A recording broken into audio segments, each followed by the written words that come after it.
Take a seed, you plant it, you grow it, you dry it, you roll it, you smoke it, and it goes down smooth. Hey! Spanning the continent to bring you the truth about cannabis and marijuana law reform. I smoke pot and I like it a lot. CannabisRadio.com presents The Russ Belville Show, the voice of the marijuana nation. Hey, this is great, man. Well, on the earth. Now, here's your host, Radical Russ Belville. Good day, tokers and tokets and non-toking lovers of liberty. It is Tuesday, April 12th, 2016, and it's got to be 420 somewhere in the world. Welcome to the show. So glad to be here with you, live and direct from beautiful legal Portland, Oregon. My last couple days here in Portland before I hit the road on the major 2016 marijuana legalization tour. I'm going all across the country, folks, and I'd really love to meet you as I go across this great land of ours.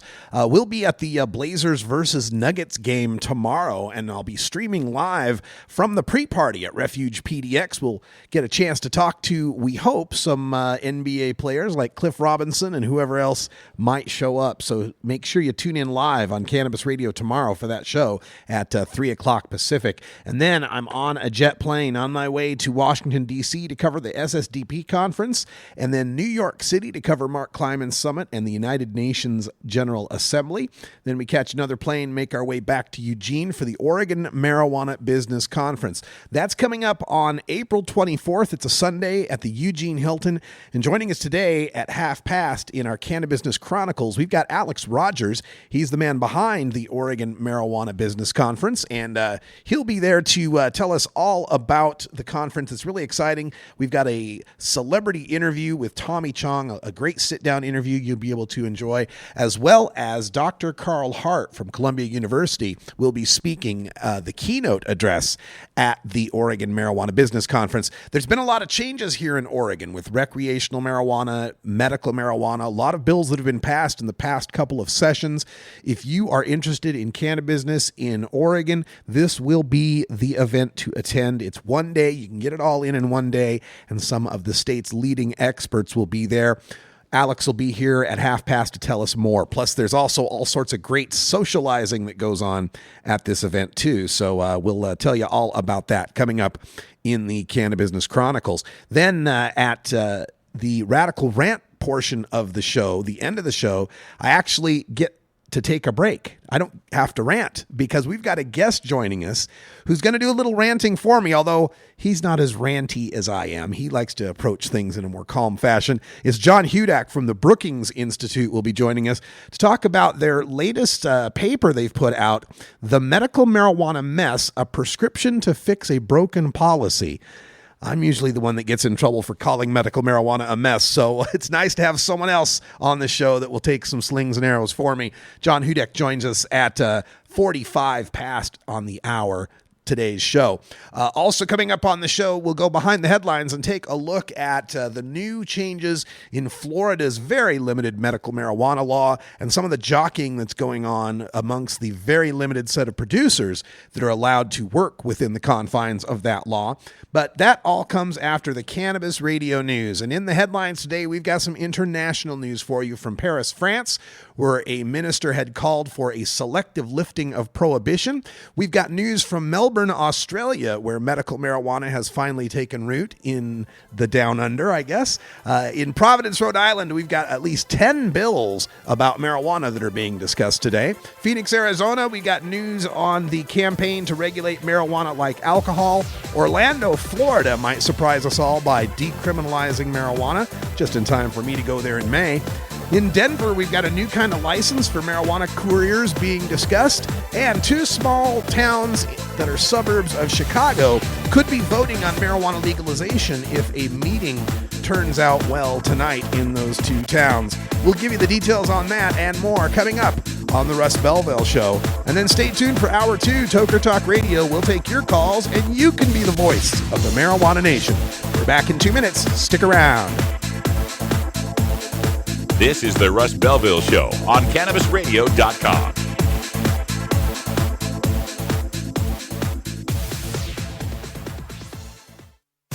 every strain, every sale, every medical study.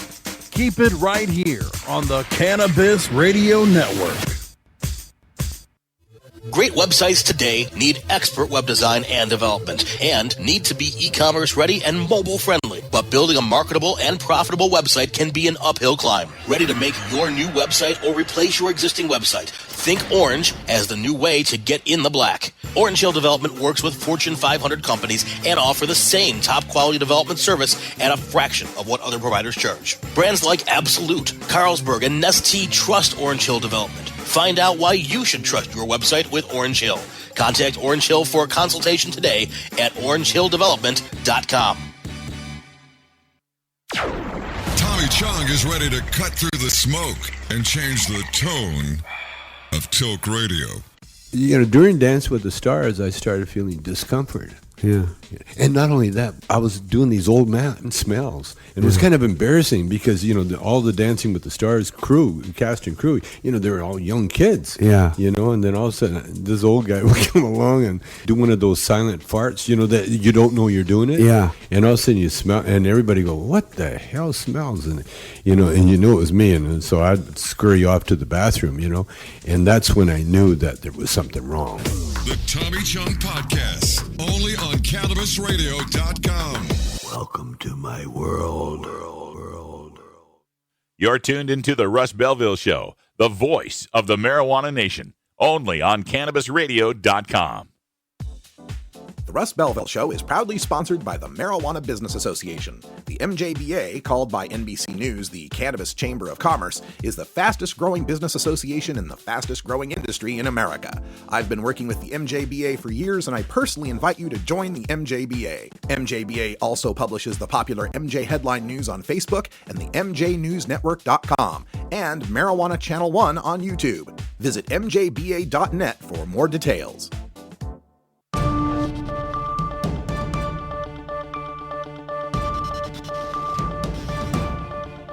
It's time for the Cannabis Radio News, covering the latest headlines in consumer cannabis, medical marijuana, and industrial hemp. Cannabis Radio News is now available exclusively at CannabisRadio.com. Now your marijuana headlines in 4 minutes and 20 seconds. This is Cannabis Radio News. This is your Cannabis Radio News for Tuesday, April 12th, 2016. Paris, France. Socialist lawmakers in France are rebuking a fellow minister who criticized the country's prohibition of marijuana as ineffective and called for, quote, a selective lifting of prohibition for adults, end quote. Parliamentary Relations Minister Jean-Marie Le Guen insisted that cannabis use was bad for public health, quote, particularly for young people, end quote, but that, quote, prohibition has not led to a decrease in consumption, end quote. One minister from the left said enacting Le Guen's ideas would show, quote, we have let our guard down in the fight against drugs, end quote, while a former prime minister on the right said, quote, legalization of cannabis would be an extremely permissive signal to send to young people, end quote.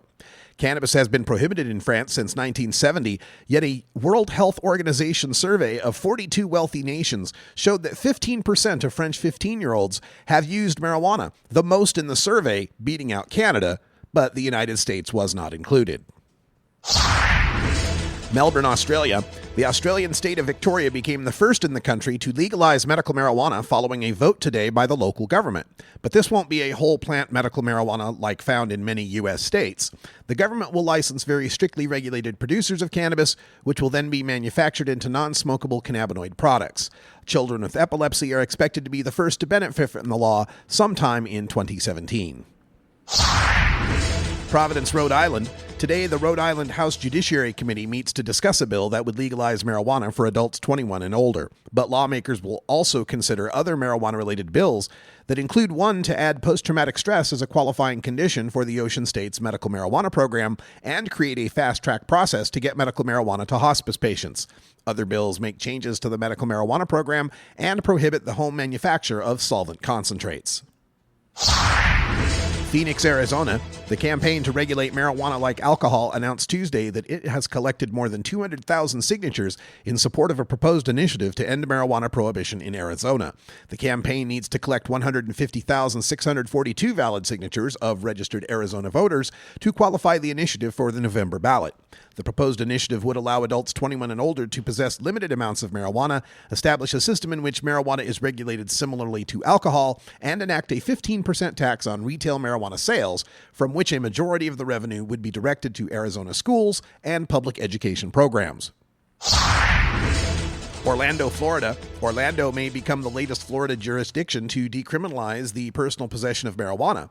Next Monday, the city council will take up a proposal to reduce the punishment for possession of up to 20 grams of marijuana from a misdemeanor to a violation of city code, earning the first-time offender a $50 fine and no criminal record. The fine doubles for a second offense, and a third offense requires an appearance in court.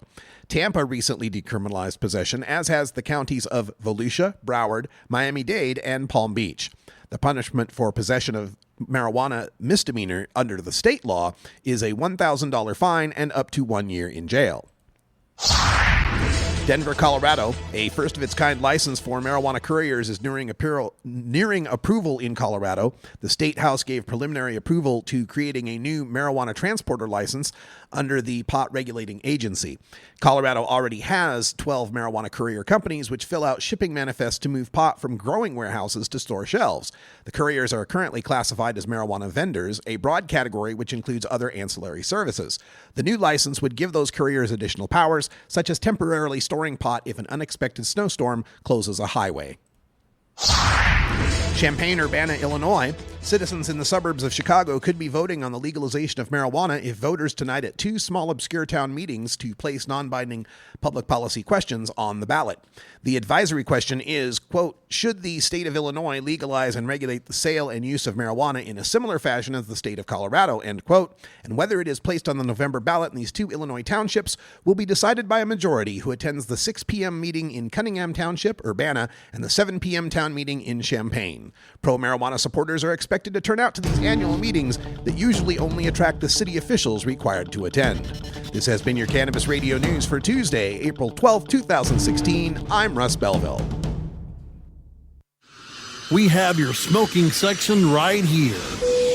This is the Cannabis Radio Network. Dr. Dabber, hurry! Its temperature is shooting past 1,000 degrees Fahrenheit. It's burning up. I'm afraid for this little guy, it's just too late. What caused the problem? Only Dr. Dabber can maintain the perfect temperature for a smooth-tasting, slower burn. This standard vaporizer lost all of its health benefits, sending it up in smoke.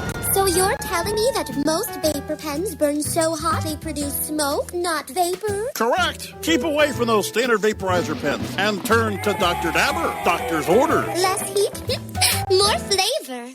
It's time for Cannabis Facts about Alzheimer's from Robert Platshorn's thesilvertour.org. This message is supported by our donors and Hemp Inc., a public company poised to lead America's hemp revolution at hempinc.com. A new Florida study in the journal Molecular and Cellular Neuroscience found that cannabis promotes the growth of healthy new brain tissue.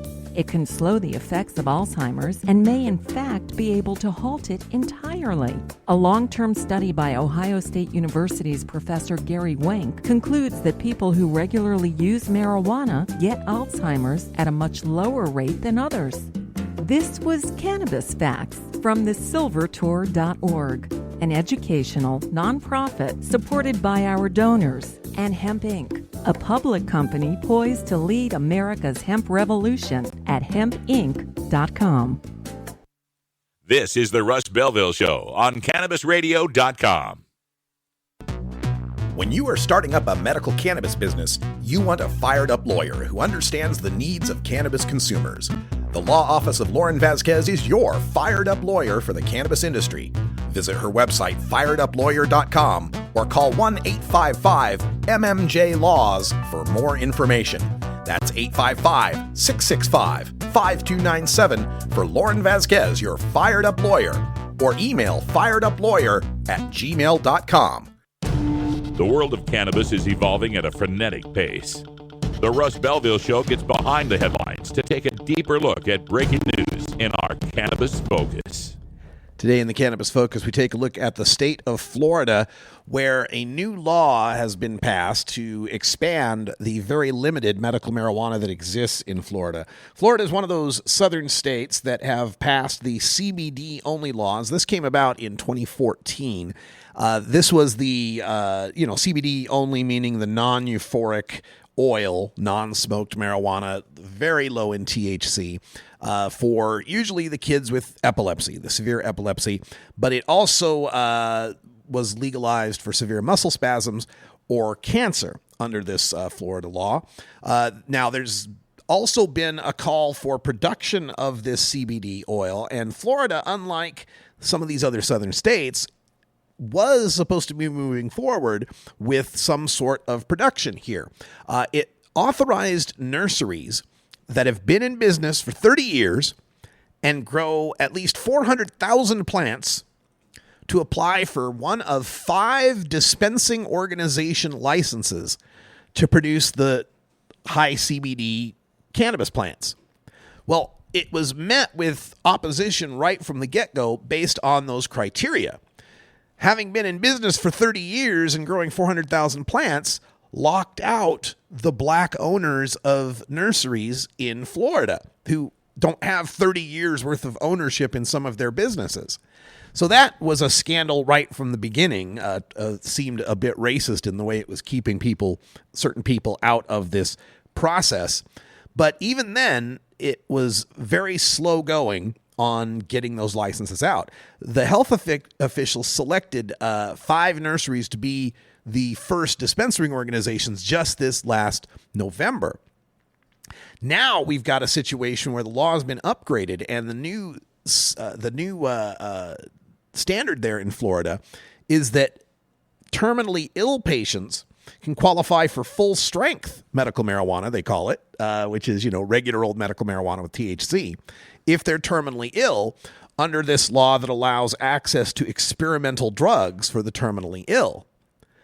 So now we've got a whole new set of problems happening in the state of Florida. A week ago, the Department of Health granted one of these licenses to a nursery called San Falasco Nurseries. And this was because health officials wrongly disqualified this grower. There was a challenge by McCrory's Sunny Hill Nursery, which was already challenging for a license.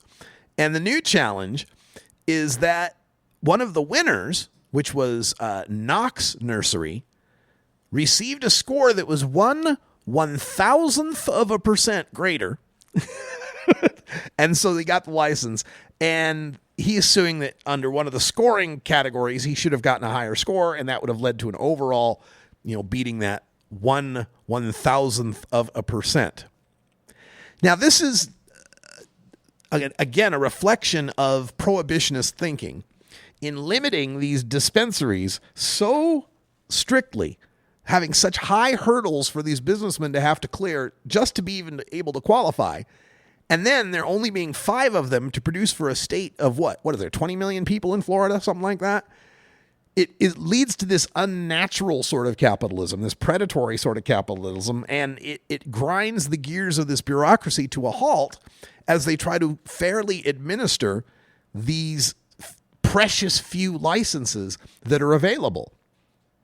It's my hope that the medical marijuana amendment in Florida, that's Amendment 2 again this year, they got the same number, will pass and render a lot of these questions moot, because it contains within it a regulatory structure that would allow for much more production of medical marijuana throughout the state. It would be a much closer example of hewing to some sort of free market for medical marijuana. And as the state continues to drag its feet on what has been passed legislatively, I believe that can only motivate more Florida voters to want to vote for the initiative, feeling that, look, we gave the legislature a shot. We let them try to do it in the deliberative, bureaucratic fashion, and it's been a failure. And people have continued to suffer, and kids have continued to have seizures while these lawmakers can't get a handle on how to license a few people to grow some marijuana.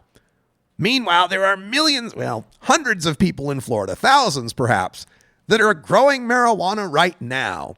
Why does this have to be so difficult? Do the right thing, Floridians. Make sure you're registered to vote and vote yes on Amendment 2. Legalize medical marijuana in the state of Florida. Please! All we want to do is pump you up. All right, thanks, Hans and Franz. It's time for us to take a break. It's 4:20 in the Mountain Time Zone.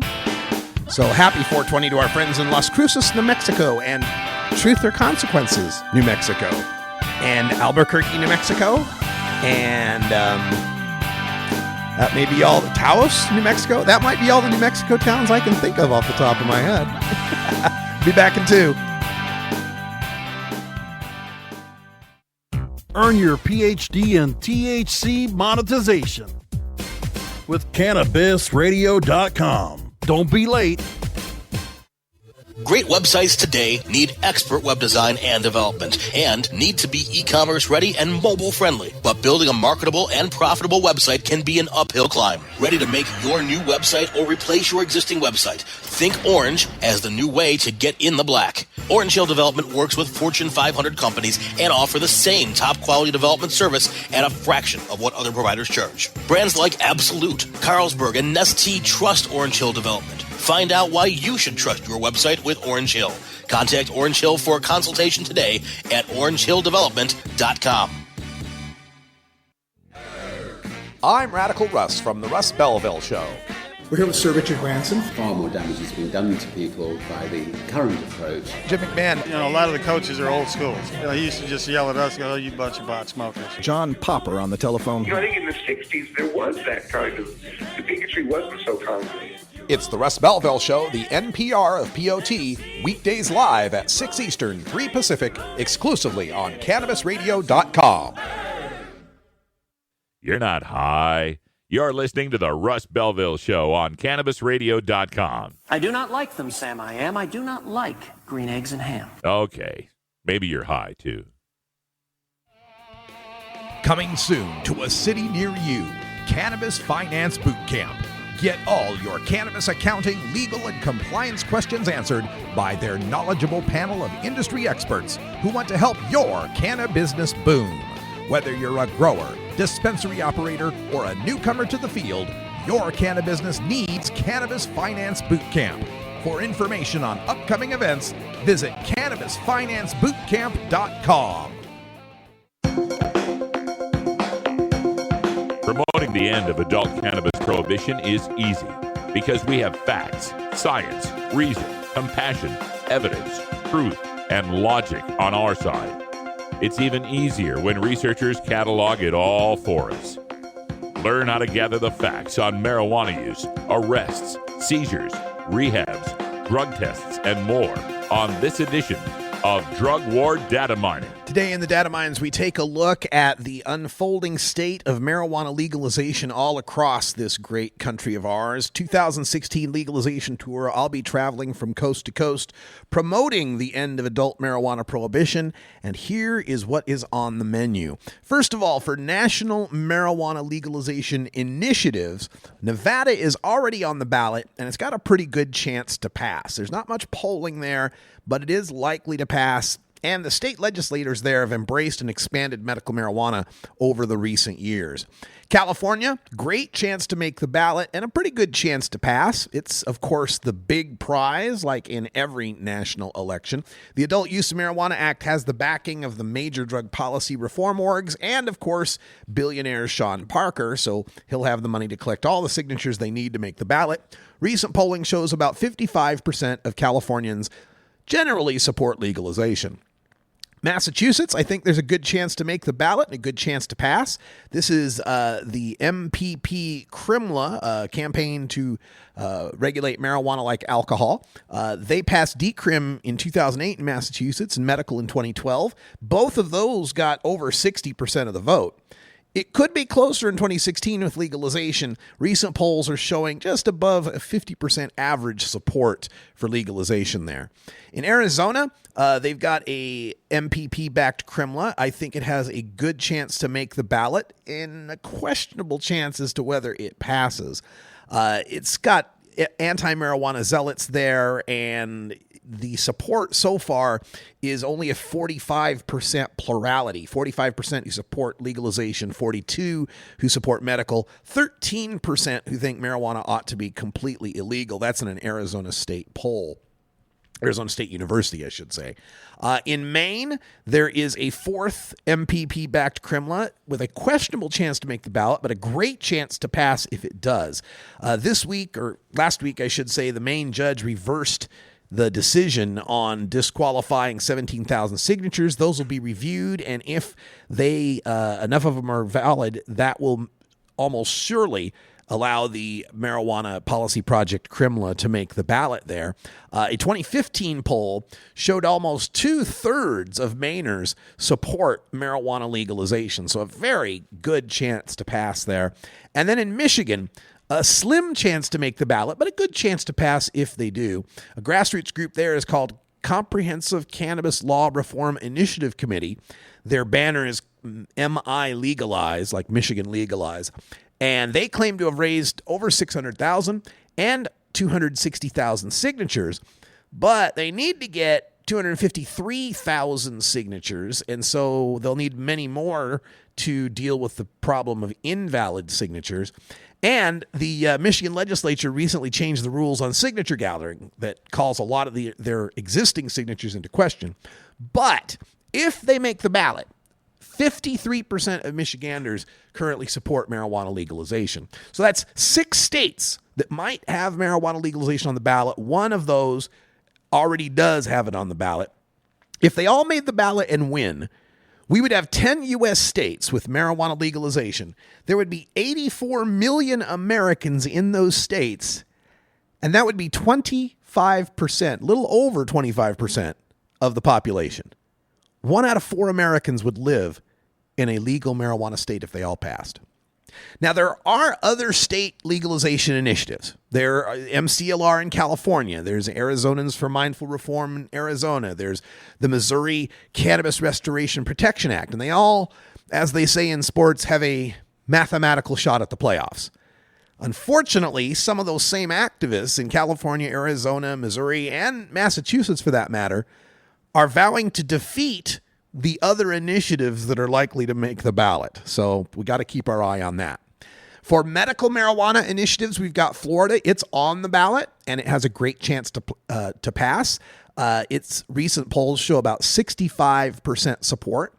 In Ohio, there's a good chance to make the ballot and a great chance to pass, even though they defeated legalization last year by almost a 2-1 margin. During that, they polled and found 3 out of 4 Ohioans support medical marijuana. MPP's taken the lead there with the Ohioans for Medical Marijuana group, and they're already past their first initial hurdle with the Attorney General's office to go forth and gather signatures. With the funding they'll get, they got a good chance of making the ballot. In Missouri, there's a slim chance to make the ballot, but a good chance to pass. Drug Policy Alliance has donated $50,000 to help New Approach Missouri gather signatures with the medical marijuana initiative in the Show Me State, but there's only 30 days remaining for petitioning, and they've only collected 58% of the 256,000 signature goal they need. But if they got on the ballot, 64% of Missourians are in favor. If you add these 3 states to the current 23 states in Washington, D.C. that recognize medical use, there'd be 186 million Americans in those states, or over 58% of the population. In Pennsylvania, if they get their act together and manage to pass the Medical Marijuana Act there, and you add that to those other states, we'd have 27 of them, and there'd be medical marijuana in over 62% of the population would be in those states, over 200 million, almost 200 million Americans. And then as far as legalization, we told you the story of Rhode Island. They're discussing a legalization bill tonight in their House Judiciary Committee.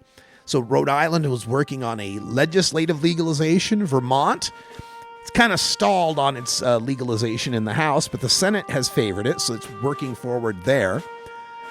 And we've got other states that have tried and killed their medical marijuana bills. Unfortunately, Nebraska, Kentucky, South Carolina, Tennessee, and West Virginia are not moving forward with their medical marijuana bills. We'll be covering the 2016 marijuana election all this year on Cannabis Radio News and the Russ Belville Show here on CannabisRadio.com. Join us on Marijuana Election Night live Tuesday, November 8th, 2016. It'll be my 5th straight live election night for you. We're back in 2 with Alex Rogers. This is the Russ Belville Show on CannabisRadio.com.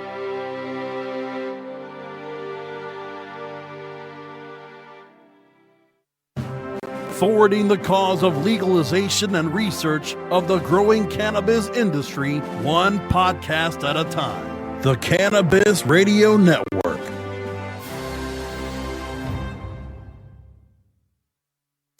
Ganjapreneur.com, your guide to the cannabis business world. Ganjapreneur.com is a comprehensive resource for cannabis professionals and entrepreneurs. Download the Ganjapreneur app on your smartphone or tablet to catch up on cannabis industry news, scroll through our daily job listings, and learn about successful cannabis companies, executives, and investors. Ganjapreneur.com, helping Ganjapreneurs grow. Georgia. Hi, this is Willie Nelson. Alcohol prohibition didn't work in the 1920s, and marijuana prohibition isn't working today. It's time we stopped arresting responsible marijuana smokers. It's the fair thing to do. For more information, contact NORML, the National Organization for the Reform of Marijuana Laws. Call toll-free 888-67-NORML or visit their website at norml.org. You're not high. You're listening to the Russ Belville Show on CannabisRadio.com. The Supreme Court is wrong on the Second Amendment. Okay. Maybe you're high, too. When you are starting up a medical cannabis business, you want a fired-up lawyer who understands the needs of cannabis consumers. The Law Office of Lauren Vasquez is your fired-up lawyer for the cannabis industry. Visit her website, fireduplawyer.com, or call 1-855-MMJ-LAWS for more information. That's 855-665-5297 for Lauren Vasquez, your fired-up lawyer, or email fireduplawyer@gmail.com.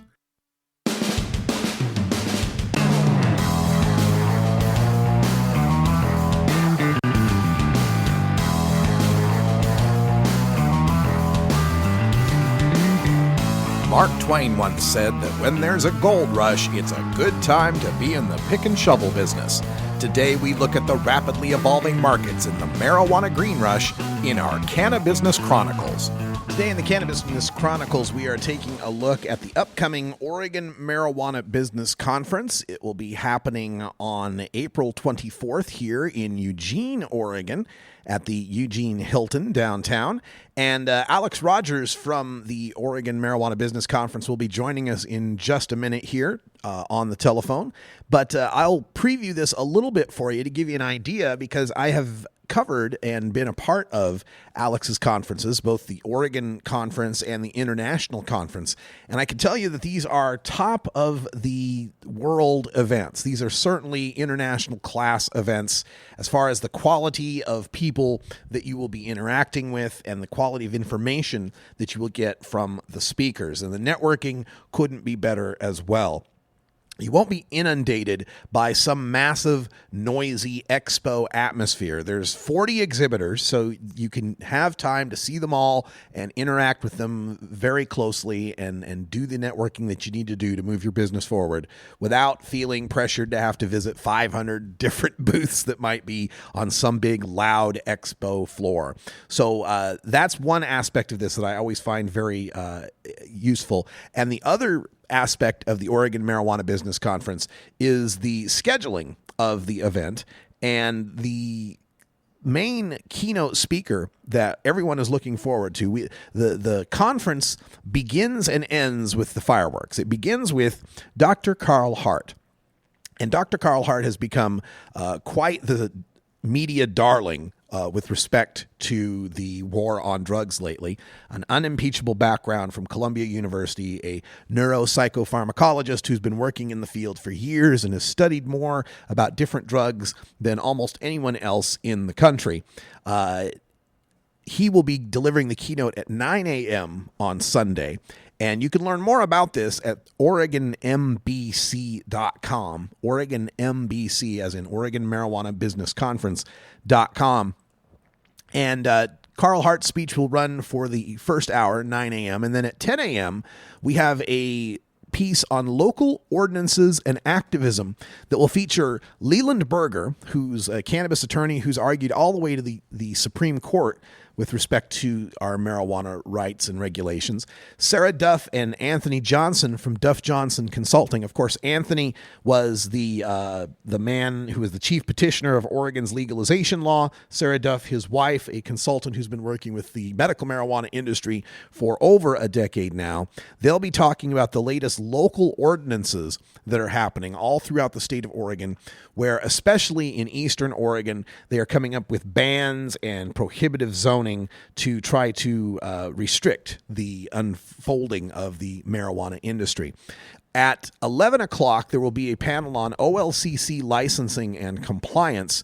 This panel will feature Nathan Ricks, Amanda Borup, Will Higlin, and it's moderated by Brent Kenyon. This will be all about topics including licensing and requirements for farming, retail, wholesale, manufacturing, and processing, and the brand new micro canopy license that allows medical marijuana growers to supply to the recreational marijuana market while still continuing to care and provide for their patients. There will be a question and answer opportunity as well to get all your answers about these latest changes to the Oregon laws. 12 o'clock will be the lunch break, a perfect time to network and meet others at the event. And then at 1:15, there will be a presentation by Aaron Smith, the director of the National Cannabis Industry Association, to tell us all what's happening with the latest reforms and what are needed in the federal level in Washington, D.C., when it comes to our industry. At 1:30 p.m., we have the mayor of Coquille, Oregon. His name is Matt Rowe. He's Oregon's youngest serving mayor, but he's in his fourth year on the job. He will be discussing the successes he's had in Coquille and push to keep their city council from restricting the marijuana industry in that area of the southern Oregon coast. Matt Rowe, the mayor of Coquille, speaking at 1:30. At 1:45, a legislative update from State Senator Floyd Przansky, one of the champions of both medical and recreational marijuana in the Oregon legislature. He'll be speaking at 1:45. 2:15, a panel on growers and retailers on how large grow sites are affected by some of the new law changes and how retailers are affected by some of the new ordinances that have been passed. At 3 o'clock, a panel on cannabis processors that includes Leland Berger again to offer the legal perspective, and then Pioneer Pete and Cedar Gray, two well-respected cannabis processors in this industry, to offer their perspective. At 3:45, a panel on testing, labeling, and branding. Bjorn Fritsch and Jeremy Hanlon will be going all over the branding and labeling topics. And then at 4 o'clock, we close the show with the superstar, Tommy Chong, who will sit down for an onstage intimate interview by Steve Bloom from CelebStoner.com and Freedom Leaf Magazine. That's a full day that you're going to get that Sunday, April 24th in Eugene at the Eugene Hilton for the Oregon Marijuana Business Conference. The website again is OregonMBC.com. You can learn more about that and still book your tickets. You can also get a conference ticket for $199. And there's another one for $299, which gives you the conference ticket plus the Saturday night VIP reception with Dr. Carl Hart. This is the VIP reception that will be happening Saturday night from 6 to 8 at the Hilton Sky Lounge. And it kicks off the conference weekend the night before the conference. This is the Saturday night. So if you want to make that VIP reception, it's Saturday night, 6 to 8. We'll have the chance to hobnob with Dr. Carl Hart. The VIP party happens at the WOW Hall. That's the Workers of the World Hall in Eugene, Oregon, at 8 p.m. on Sunday night. Tommy Chong will be there, and that event is free for all ticket holders. So $199 gets you into everything that's happening on Sunday, from the full day's event all the way through Tommy Chong's celebrity interview and the after party. If you spend the extra $100, you can get into the Saturday night VIP reception with Dr. Carl Hart. All of this, again, can be found at the OregonMBC.com website for the Oregon Marijuana Business Conference. Tickets are still on sale now at the website and at the locations Jamaica Joel's, Greener Side, TJ Organics, Flower of Life, Northwest Alternative Health, and Ashland Alternative Health. Or you can purchase tickets by phone by dialing 888-920-6076. That's a toll-free number, 888-920-6076. Oregon Marijuana Business Conference at the Eugene Hilton on April 24th, 2016. And if you need to stay, the Hilton has discounted rooms for people that are staying at the hotel. For more information on that, visit the website at OregonMBC.com. Some of the exhibitors that will be appearing there at the Oregon Marijuana Business Conference will include Greenleaf Labs, the National Cannabis Industry Association, Tommy Chong's new venture, Chong Sun Inc., the Russ Belville Show, of course. We will be there covering the event. Evergreen Law Group, the Oregon Sun-Grown Growers Guild, CannabisRadio.com, the ArcView Group, and so many more. Sage Analytics, Security Monster, Northwest Alternative Health. These are the people in the state of Oregon who are the pioneers in this marijuana industry.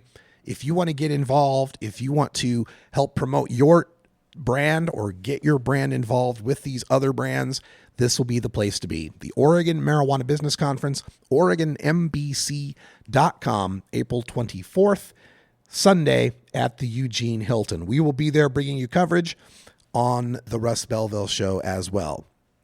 All right, we've got to take a break, and my apologies. Alex did not dial in for our interview. We'll see what happened, and maybe we can get him on the show sometime soon in the future. But we're going to take a break, and when we come back, crossing our fingers, we'll have John Hudak from the Brookings Institute dialing in to discuss his new report on the medical marijuana mess, a prescription to fix a broken policy. I'm Radical Russ, live in beautiful legal Potland, Oregon. Later tonight, we'll be at the National Cannabis Industry Association Oregon Caucus, and I'll bring you some audio from that event on tomorrow's show. Don't forget to check out RadicalRuss.com, my blog, where you can find all my writing from across the web and stuff you can't find anywhere else. We're back with John Hudak in 2 minutes.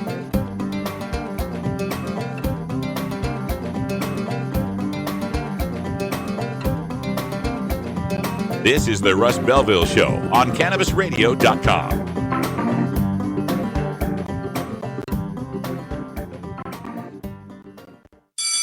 Next to THC and CBD, you can now add CBR to your cannabis vernacular. CBR as in CannabisRadio.com. Northwest Alternative Health, Eugene's premier medical marijuana clinic, is proud to sponsor the Oregon Marijuana Business Conference. Are you prepared for the changes in the recreational and medical marijuana markets? The OMB presents the state's top industry experts, along with over 40 exhibitors, and features a keynote by Dr. Carl Hart. Also, tickets include a celebrity interview and private after-party with the one and only Tommy Chong. Join us Sunday, April 24th at the downtown Eugene Hilton and be a part of Oregon's fastest growing industry. Check out OregonMBC.com for more details. CannabisRadio.com keeps you in the know Monday through Friday on air and on demand with Cannabis Radio News, presented with the definitive worldwide news source, the Associated Press. Stay informed with exclusive news on all things cannabis. Cannabis Radio News, live weeknights at 6 p.m. Eastern, 3 p.m. Pacific during the Russ Belville Show, or download the daily podcast exclusively on CannabisRadio.com, as well as iTunes, Stitcher, and iHeartRadio. When breaking news happens in the cannabis industry, Cannabis Radio News delivers the details first. The Russ Belville Show, where the truth about marijuana gets more than a minute to speak. It's time. It's time. It's time. It's time. The time has come to end prohibition of marijuana in Vermont. It's time. It's time. It's time for marijuana sales to take place in regulated businesses and stop taking place in our neighborhoods. It's time. It's time. It's time to create rules for testing and labeling marijuana so that consumers can know what they're getting. It's time. It's time. It's time to stop punishing adults for consuming a product that's less harmful than alcohol. And spend more time addressing serious crimes. Prohibition has failed. It's time for a more sensible approach. S241 would end prohibition and regulate marijuana in Vermont. We are ready. We're ready. We're ready. We're ready. We're ready. Vermont is ready. Contact a representative now and ask them to support S241. It's time to end prohibition and regulate marijuana in Vermont. With over 6 years of experience in the industry, New Era CPAs is one of the nation's leading cannabis accounting firms, helping hundreds of growers, dispensaries, and ancillary companies with their tax, legal, and business strategies. New Era CPA's offices cover the West Coast from Seattle to San Diego, and their skilled team is always available to help you take your business to the next level. Visit neweracpas.com for more info and set up a consultation. Welcome to the New Era.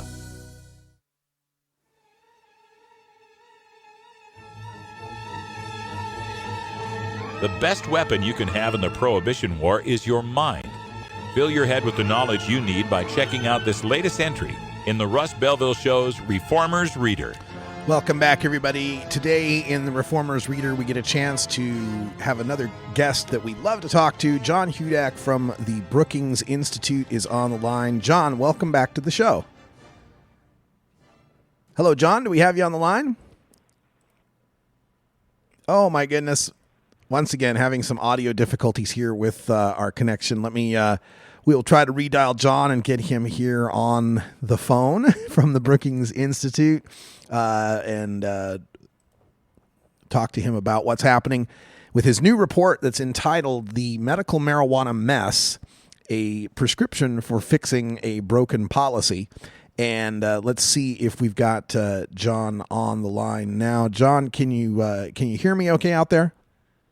I can. Oh, thank you. I'm so glad to have you here. We had some technical difficulties, but it seems like everything's okay. I was introducing people to the thesis of your paper, The Medical Marijuana Mess, but I'm sure you can do a better job than I. Tell people, what is the medical marijuana mess we're in?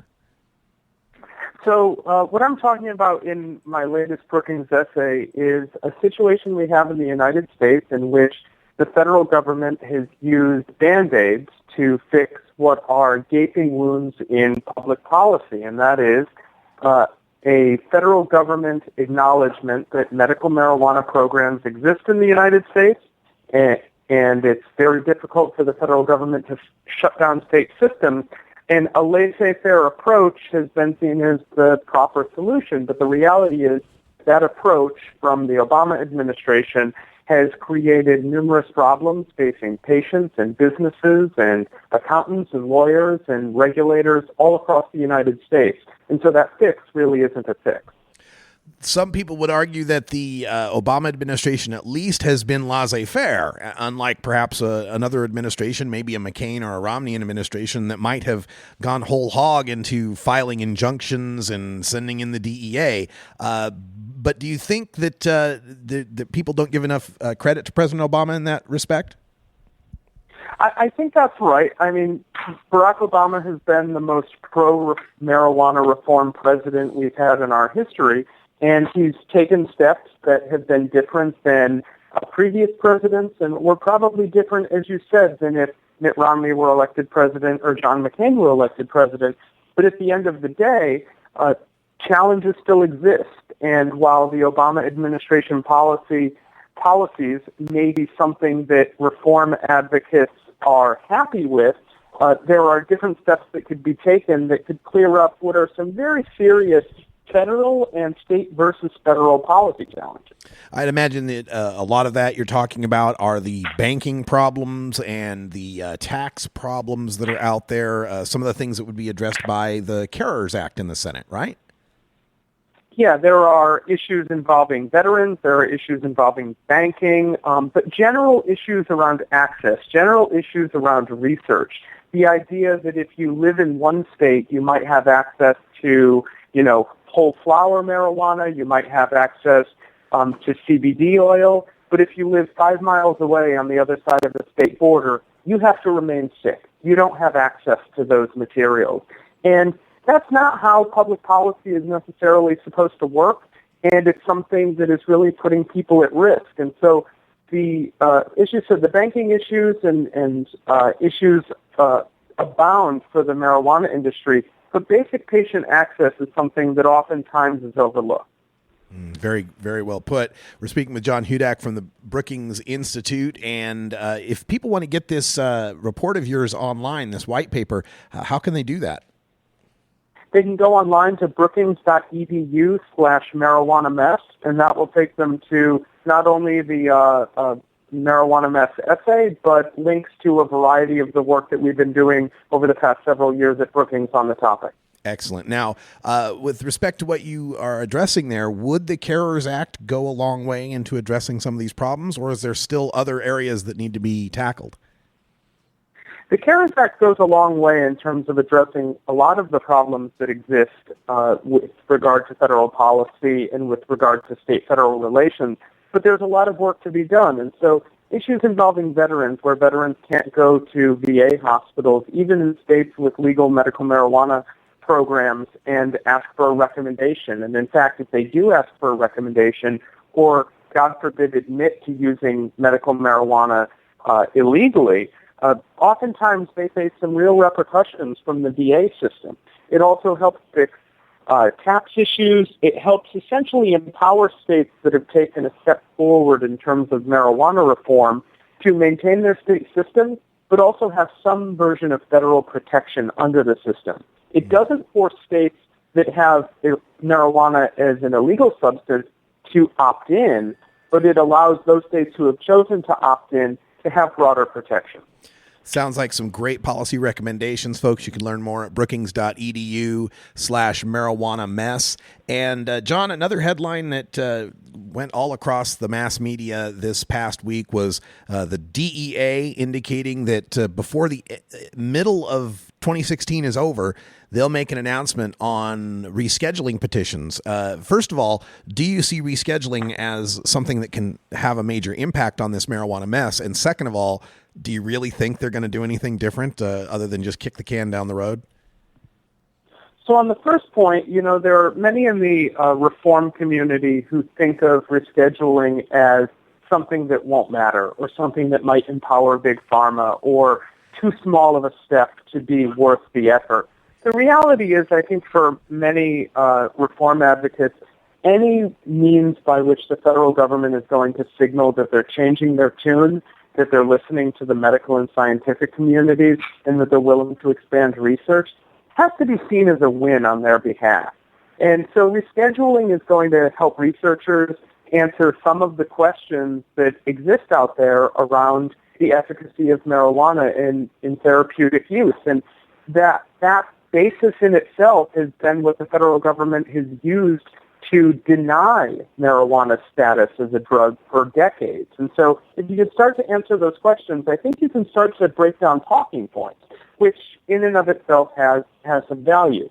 Now, as to the question of whether the DEA is ready to do this, the DEA, I think, is loath to reschedule marijuana, but they're also currently facing a rapidly changing public opinion landscape, a rapidly changing scientific community, and frankly, they recognize that if they don't change, the country is going to change without them. And so now is probably the best time there has ever been in the policy world to see DEA make this change.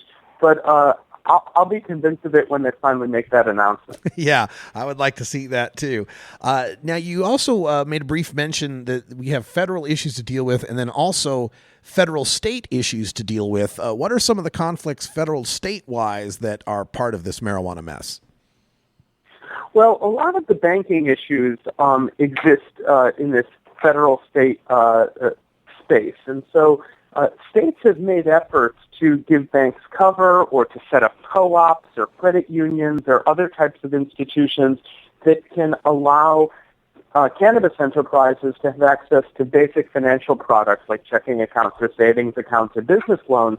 But at the end of the day, these institutions are still regulated by the Federal Reserve, or they're still trafficking in banknotes, which are Federal Reserve banknotes. And so most of the states that have tried this have failed. And so banking is a big deal. Taxes are another big deal. Cannabis enterprises, for the most part, are not able to write off the standard business taxes that any other business in the United States would be allowed to do. And those are issues that even when states make reforms, the federal government is setting up roadblocks to allow these businesses to function in a normal way. And, I mean, there are enforcement issues, there are regulatory issues, there are product safety issues, that the federal government could play a much more major role in helping states regulate and run their own systems. And right now, they're just sort of whistling and letting everything happen outside of their, not control, but their ability to influence the process in a positive way.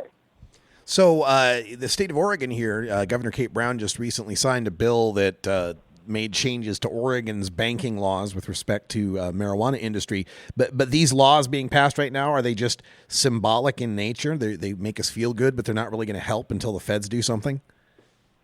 Yeah, there are a lot of states that have made these efforts. Colorado has, Governor Brown now has in Oregon, and others have as well. And each of them is a bit of a test case. It's trying to see how will not only the federal government respond, but how will financial institutions respond. So far, financial institutions have not responded well to these efforts because at the end of the day, they're trafficking in CYA public policy too. They don't want to get shut down. They don't want their assets frozen. And even though the banking industry is a risky enterprise, when it comes to cannabis, bankers are risk averse. And so no one has really cracked the code yet. The code gets cracked when the federal government reforms in this area, and until then, these piecemeal efforts just haven't been that successful. John Hudak is from the Brookings Institute, and the paper is The Medical Marijuana Mess, a prescription for fixing a broken policy, and you can get that at brookings.edu/marijuana mess. And before we let you go here at the top of the hour, John, with Marco Rubio dropping out of the presidential race, we no longer have any candidates who are vociferously anti-marijuana. I mean, we get Ted Cruz and Donald Trump with kind of let's have a states' rights attitude toward it. Hillary Clinton has a rescheduling attitude. Bernie Sanders has a descheduling attitude. But how much can the president, no matter who it is, affect these changes that you need to recommend, that you're recommending in your report?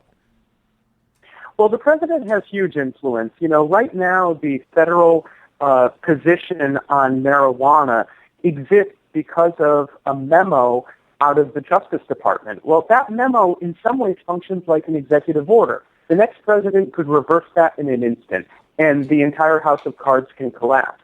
What we have now with the five presidential candidates left in place, Cruz, Kasich, Trump, Sanders, and Clinton, are people who are, at a minimum, happy with the Obama policy. They're not going to take a step backwards, and there are a lot of reasons why that's true. But for the first time in American history, you have a slate of presidential candidates who are essentially signaling to the country, if you're a marijuana reformer, things will not get worse. They'll either stay the same, or I, as president, will make things better for your community. And it shows a maturity in cannabis policy. It shows that even presidential candidates have to talk about cannabis not as a pun, not as a punchline, but as public policy. And that's a tremendous advance when we look back at where this policy area was 5, 10, 15 years ago. John Hudak from the Brookings Institute. We always like having you on the show. Thanks for joining us, and good luck on everything you have going. Hey, Russ, thanks a lot for having me back. Good. Check it out, brookings.edu, marijuana/marijuana mess, and you can get that information. And, folks, that's all the time we got here for Hour 1. Thanks for joining us. Stay tuned for Hour 2. Toker Talk Radio's next. We'll take your calls at 971-533-7111. For everyone here at CannabisRadio.com, I'm Radical Russ, live in beautiful legal Portland, Oregon. And until next time, take care of each other, tokers.